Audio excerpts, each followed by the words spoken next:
মানুষকে চেনা কিন্তু সহজ নয়। মানুষ শত ক্রোশ দূরে থেকেও পাশে থাকে, আবার হাতে হাত রেখেও বিশ্বাস ভাঙে।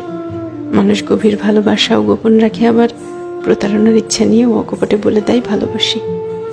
মানুষ থাকবো বলেও হারিয়ে যায়, চলে যাচ্ছি বলে বারবার পিছু ফিরে তাকায়। কেউ আলোর পাশাপাশি অন্ধকারেও পাশে থাকে, কেউ আবার ভালো থাকা কেড়ে নিয়ে লিখে দেয় ভালো থেকো।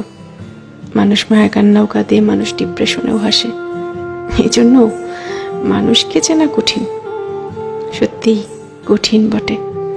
মানুষে মানুষে তফাৎ, ভেতরে বাহিরে তফাৎ, কথা কাজে তফাৎ, তফাৎ মন কিংবা মনুষ্যত্বে। তাই মানুষ চেনার ব্যাপারে খুব বেশি আত্মবিশ্বাসী হতে নেই। কাউকে পুরোটা চিনে ফেলেছি ভাবলে কষ্ট পাওয়ার সম্ভাবনা বেশি থাকে, সত্যিই বেশি থাকে।